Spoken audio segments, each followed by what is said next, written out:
He's undefeated. Whoop. Don't say undefeated. He's undefeated. Don't say that was an air ball. Who has beat him? That was an air ball. Look at that on net. Oh, yeah. Make one like that. Oh. Left hand.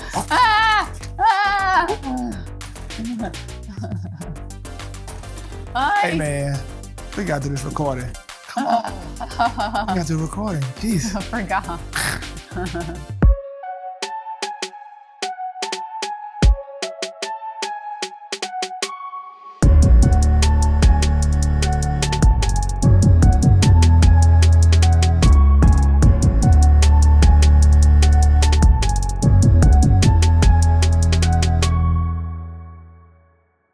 Well, hey, I'm Bishop. And I'm Dr. Steph. Thank you so much for tuning in to another edition of Our Life, Our Journey. Our truth. We're so excited every week to have you connected in this place. And of course, we don't take it for granted that you are on this platform of all the platforms you could be on, but every single week you join us in this space. And we're excited and we appreciate you so much. And we want you to make sure you like, comment, and subscribe and share with your friends and family. Always do that because that means a lot to us and we appreciate you so much. And make sure you follow Dr. Steph at Dr. Steph Walker. Follow me at Joseph Walker 3. And also make certain that you go to our website, josephwalker3.org, get our book, get content, get some merch out there. It'll bless you. And we just are excited, getting ready for a wonderful, wonderful conference that's coming up. And we're excited about it because our life, our journey, our truth is officially declaring that Becoming a Couple of Destiny is the official conference for our platform. What do you think? I love it. I yes. love it too. Yeah, can't wait to see you. Can't wait to see you. It's going to be a blessing, and we look forward to having some real conversations with you as we continue to help navigate the terrain of marriage relationships. So hope you'll join us, folks coming from everywhere. So this episode is going to be getting to know us a little better. I mean, we're constantly growing, evolving, and people ask all the time questions more about her than me because she's more intriguing, I think, than I am. But nevertheless, we're going to put ourselves in a position to answer your questions today, and we appreciate that. So let's have a little fun with it, and let's see what the questions are. What do you want to know about Dr. Steph and Bishop? Let's see. Are you pointing to me? Yeah, to go first, yeah. Oh, yeah. I don't know. Like, I've never thought about that. I actually love my life. Yeah. Honestly. I love who God made me to be. I love my imperfections. I love how I vibe. This is not coming from a place of, I feel like I'm the greatest. I know that I'm human and I'm imperfect and I make mistakes, but I appreciate the God in me and how He has given me strength to deal with whatever life throws at me. And I've never thought about living someone else's life. That's just not my personality. I am content therein. I think that I do think about, how can I do better, chase whatever thing that God has for me in this next season, because I believe truly that whatever is for me is for me, and I wouldn't trade it for the world. I think He has blessed me with an amazing family, my children, my husband, my extended family, my parents, etc. And I thoroughly love my life. I mean, you can't beat that answer. That's like, sorry, it's kind of boring, but yeah, that's it. I love my life. Yeah. I mean, I kind of feel the same way. I mean, I understand the spirit of the question. I think it's meant to be fun, and I get it. And I think again, for me, it's just about, really maximizing who you are in your own life and recognizing that, you want to, I could model my life. There are people I admire who I think are doing extraordinary things in various spaces, but more importantly for me, those become inspirations to continue to live out the purpose that God has given me to live out. So I kind of agree with you on that one, huh? So, yeah. But I also think another reason why I love my life is because I know my life, right? And I feel strongly that there are people that we all admire in terms of, oh my gosh, your life looks wonderful. But a lot of them got there through pain and struggle. Yeah. And I would never want to trade my pain and struggle for the deeper pain and struggle that they suffered. Because when you trade your life, you're not just trading good and good, you're trading everything, right? And so you have to be very careful how you covet what someone else does or is, because in order for them to get to that level of greatness, frequently they had to go to an even deeper valley than anything that anyone could ever imagine. Yeah. So I'm just very, very careful about understanding that. That's so Yeah. important because when you want somebody else's life or you see yourself like, who could I be? You have to take it into consideration. And take the good and the bad. All of it, right? And so, yeah, I'm good. Yeah. I'm good. All right. Wow. That's a good one. So I've always wanted to learn more languages. That to me, I think, particularly in the world, more global reach of the ministry, and of course, traveling with our kids and having experiences. I think I wanted to have a little bit more time to lean in to become more fluent and in a variety of different languages. I think that would be something on my bucket list. I think two things for me. Like, I would love to learn how to paint like a true artist. You know, when people are painting those beautiful landscapes of the mountains and the trees and the scenery and sunsets, like, I can paint, but it would be nothing on that scale. And I would love to be able to do that in terms of bringing out that side of creativity for me. And the second thing is I would love to be able to cook like a gourmet chef. Like, I would absolutely love to be able to take the time to learn how to do that. So, like, frequently people will ask me, do you know how to cook? And yes, I can cook, right? I can feed my family. I can cook for, meals for like whatever. But like, because I don't cook like a gourmet chef, I always tell people, no, I can't cook, because that's my level of cooking or thought process when I think about someone who quote unquote knows how to cook. Yeah. So that's good. I think one other thing for me too, I think is playing golf. I want to learn Good to play for you, golf. honey. Right. I don't want to go out there and hack and try to teach myself. I really finding time to go through lessons and having that with this crazy schedule. How do we get that time in? So, hey, maybe you could help us. Maybe you're a golf coach watching right now saying, I got you. Let's do it. Let's go. Paris. Yeah. Paris, France. I think for me, I wouldn't want to live in one specific place. I would want to take that year and tour the world. So you explore France then. No.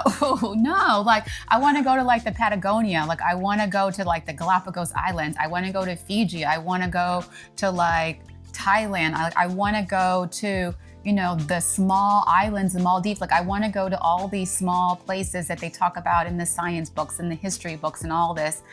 But I don't want to live there like for months on end. Sure. But I would love to like take a year off and take our family and go from place to place and learn as much as we can about the various cultures of the world. That's good. Yeah. Paris, me. Just drop me off in Paris and put me up for 12 months. Yeah. Bonjour. Oh, God. Ooh. Somebody like me, probably I would say in the 30s and 40s in New York, Harlem Renaissance. Kind of, I could see myself in that place of, sitting at a coffee shop with extraordinary literalists, people that shape culture, James Baldwin, and the music that came out of the Harlem Renaissance, that era. That's the only reason why I don't want to live in the era, because I won't live in a specific region. I wouldn't want to live in the era just say I won't live in, based on what was going on during that time. But I think that for me, I think the beauty of African American culture and literature was at its height, and I just think that I would have been truly one of those guys that would have been probably on one of those. Barnes and Noble, they have a little picture of all the people sitting up, having coffee, talking to all the different writers and stuff. I'd have been one of those guys, probably. Yeah. How about you? I don't know. I think that's hard. Like, I'm enamored by his history around like the medieval times and like the clothing and the kings and the queens and fast forward, quite a few years, but like the whole Queen Charlotte, I know everyone's familiar now with like the whole 15th century woman. Yeah, but like I don't think that people of color had the greatest status during that period of time, so I wouldn't want to go back and live during that period of time per se. However, like I've always been enamored by that, and I think that what's the young lady who did all these movies? Shonda Rhimes. Yeah, like I think she did, Chandra Rhimes, forgive me. I think she did a phenomenal job bringing that time period to life and integrating the various cultures of the world. And if it would be like that, I would love to live during that time period. Hear ye, Queen Stephanopoulos. Yeah, I would. Queen Stephanopoulos is on her throne. The outfit. The Joseph be like no King Tut. Right. I love it. I love it. She's already jumped out of planes. I don't know how she's going to answer that. Yeah. I mean, I don't. If fear was no longer an option, what would you accomplish? Ooh. I don't know. Maybe a better question would be if failure wasn't an option. Because I don't think we operate in fear, right? And I think that's hard. The thought of failing, what would you do? That was like basically, if I knew that I was going to succeed at everything that I touched, I would change the world. I mean, I would end poverty. I would like feed, you know, all the people in the world who don't have food. Like I would do it. Yeah. You know, like in war and famine, like I would truly figure out how to, you know, build collaborations across the globe so that we can live in a peaceful world. If I don't have the know-how, and I definitely don't have the skill set or the, you know, the means. Yeah. But if I knew that I wouldn't fail, like those big, lofty, big, hairy, audacious goals that a lot of people who have the means don't chase down, I think that I would do that. Like, what about you? Oh man, if failure was not an option, I probably would do something similar. I probably would run for some office politically. Govern properly. Yeah, something like that. But, you know, I would support you in that. I believe that. Yeah. We kind of have a few family models. But like one thing that we really instill in our kids is you do what you have to do when you have to do it so that you can do what you want to do when you want to do it. Yeah. And that encompasses just life from beginning to the end. Like when you're small, like if you want to go outside and play, you clean your room. If you want to, you know, eat dessert, you eat dinner first. You know, if you want to, you know, go out with your friends, you do your homework first. And so learning how to do what is required of you to be a good citizen and to be all that God created you to be, so that ultimately when you look up, you are doing those things and you're more in control of your destiny than you think, right? And so if you don't do that, and if you don't like do what you're supposed to do, then you spend the rest of your life playing catch up, trying to do those things that you should have did 2 years ago, 3 years ago, 10 years ago, right? And like for us, we're living examples of that. And so we really instill that in our kids and in our family. And this whole idea of short-term sacrifice, long-term gain. And that all goes to you do what you have to do when you have to do it so that you can retire early like I did, so that you can, you know, be your own boss, so that you can, you know, make the proper investments that you need to make, you know, so that you can build the life that you want to build. That's good. That's good. I'd say something like love God, love all. Like love God and love all. Serve God, serve all, and achieve. I think something like that. Like I think the idea of loving, serving, and achieving, because we love God, we love family, we love people. We serve, meaning that we are absolutely committed to giving, and you know, teaching our children how to serve and others and be philanthropic, but then achieving, like accomplishing, like go out there and get it. Like you are not a failure. And I think for us being models of that for our kids, it's like, so love, serve, and achieve. I think, I like that.